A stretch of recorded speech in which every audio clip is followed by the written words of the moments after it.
Wadden TV presents the significance of today in our history. This day in history, the 5th of December in the year 1492, Christopher Columbus discovers Hispaniola. In 1492, Christopher Columbus and his crew went on a journey that will change history forever. They traveled across the Atlantic to the Caribbean. There they met the Taino people. Here's how the Spanish and the Tainos treated each other and what exactly happened in the next years. We all know how Columbus came to the Americas with his 3 ships. But who did he find there? And how were the Spanish greeted? This is the story of the first contact between the Native American and the Spanish people, and what followed after. The Caribbean, 1492. On October 11, 1492, the Spanish were approaching the Bahamas from the northeast when they saw something interesting. Land was first seen by a sailor named Rodrigo de Triana. But Admiral Columbus, at 10 o'clock, saw a light, though he was uncertain that he could affirm it was land. Afterwards, Columbus claimed he saw the light once or twice more, like a wax candle rising and falling. It seemed to some to be an indication of land. Columbus had to make certain that land was close. Columbus asked and admonished the men to keep a good lookout on the forecastle and to watch well for land. He made a statement saying that a reward of a silk doublet, along with 10,000 maravedis promised by the sovereigns, would go to the first sailor to see land. At 2 hours after midnight, land was sighted at a distance of 2 leagues. Columbus ordered the 3 ships to halt and wait for daylight before going further. The next day, on October 12, 1492, after 2 months at sea, Columbus and his crew finally clearly spotted land. It's not known where they landed, but we can say for sure that they landed somewhere in the Bahamas. Having landed, they saw trees very green and fruits of diverse kinds.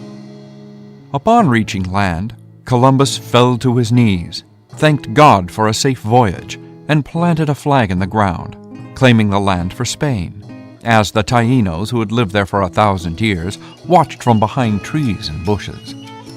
Shortly after landing, many of the island's inhabitants assembled on the beach. The Tainos gave them food and drink, gifts of parrots, cotton, and other goods. And the Spaniards gave them gifts of red hats and beads.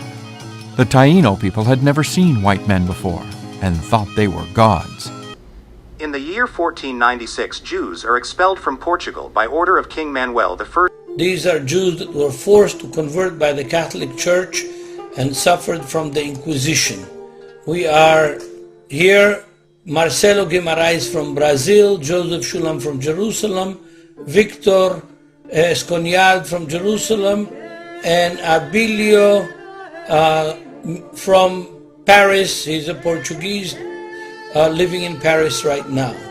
We are now reading the names of 25 Jews that were burned on the same day right here in the Plaza of Rosio in Lisbon.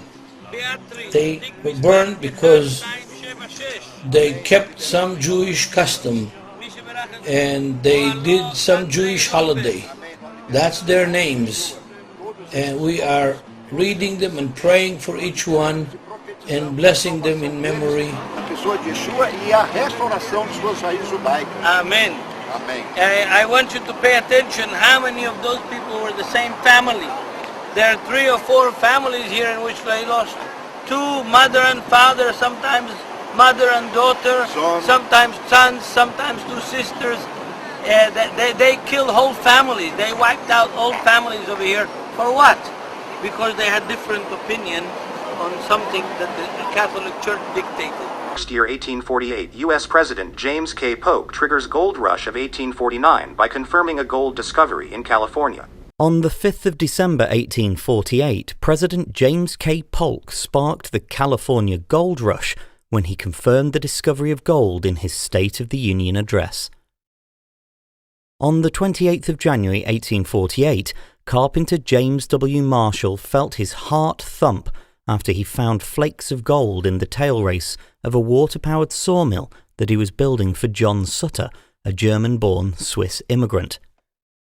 Sutter had established the nearby settlement of New Helvetia, with the Sutter's Fort stockade in present-day Sacramento, California, with the hope of developing it into an agricultural and trading center. Consequently, he hoped to keep the discovery of gold a secret in case he lost workers and nearby land to prospecting. Nevertheless, news of the discovery began to seep out thanks to Samuel Brannan, a Mormon settler and newspaper publisher who'd opened a store at Sutter's Fort. After customers began paying for goods with gold, he visited the mill himself in March 1848. On his return to San Francisco, he allegedly ran through the streets shouting, "Gold! Gold! Gold from the American River!"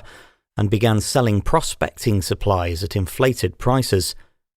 By July, up to 4,000 Californians had left their jobs and moved to the mines, while military Governor Colonel Richard B. Mason confirmed the gold in a report to Washington. In the year 1941, U.S. aircraft carrier Lexington and 5 heavy cruisers leave Pearl Harbor. USS Lexington was a mighty aircraft carrier from the U.S. Navy that helped turn the tide of the naval war against the Japanese Empire during World War II. Lexington's sacrifice would prove a watershed moment in naval history. USS Lexington was a mighty aircraft carrier from the U.S. Navy that helped turn the tide of the naval war against the Japanese Empire during World War II. One of the largest and fastest ships of its day, it was initially designed as a battle cruiser, but it was then reclassified and affectionately nicknamed Lady Lex. After the unexpected attack on Pearl Harbor, Lexington was sent to the Coral Sea to halt the Japanese advances in the area. The ensuing Battle of the Coral Sea in May of 1942 would become the first carrier battle in history in which the opposing forces never came within sight of each other. Still, the Americans inflicted so much damage upon the Japanese fleet that they would not be able to stand up to them in the forthcoming Battle of Midway. Lexington's sacrifice would prove a watershed moment in naval history.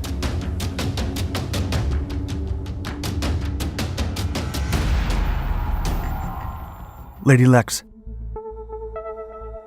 USS Lexington was laid down in January of 1921. It was initially designed as a battle cruiser, but after the Washington Naval Treaty of 1922 that prohibited the construction of new battleships and battle cruisers, Lexington and its sister ship Saratoga were reclassified. The 2 Lexington-class ships would now serve as aircraft carriers. Rear Admiral William A. Moffett, chief of the Navy's new Bureau of Aeronautics, said of the new carrier, quote, "This great carrier represents a powerful instrument on the offensive. I'm convinced that the bombing attack launched from such carriers, from an unknown point at an unknown instant with an unknown objective, could not be warded off by defensive aircraft based on shore." Lexington was launched in 1925. The ship was 888 feet long, its top speed reached 35 knots, and it had a propulsion system that included 4 sets of turboelectric drive. It once sailed 2,200 miles from San Pedro, California to Honolulu, Hawaii in just over 72 hours. Lexington had a basic complement of 2,200 men and carried tubs of rapid-fire guns and a main battery of 8-inch rifles. This armament would later be replaced to accommodate 23 Wildcat fighters, 36 Dauntless dive bombers, and 12 Devastator torpedo bombers. The imposing vessel was commissioned on December 14, 1927, and received the nickname of Lady Lex. It entered service a year later and was assigned to the Pacific Fleet. From 1930 to 1932, the ship was commanded by naval aviator Ernest J. King, who would become the 5-star Chief of Naval Operations in World War II. During a drought that lasted several months in 1929 and 1930, Lexington supplemented the electrical supply of the city of Tacoma, Washington. She then helped deliver supplies to Managua in Nicaragua after the devastating 1931 earthquake. And the carrier even had a crucial role in the massive 2-week search operation to find Amelia Earhart in 1937. Both Lexington and Saratoga eventually helped to plan and refine carrier strategies before World War II broke out. And in an ominous twist of fate, these tactics included staging surprise attacks on Pearl Harbor. In the year 1971, the 5th of December, India recognized Bangladesh as a country. The battle took place prior to the start of hostilities in the Western Front of India. The war that created a nation, the war that refueled the pride of the Indian Armed Forces, the war that put a full stop to the Nazi-like genocide that killed nearly 3 million innocent people of Bangladesh. The Indo-Pak War of 1971 was a huge setback to Pakistan and a remarkable demonstration of strength, intelligence, and logistical capabilities of India.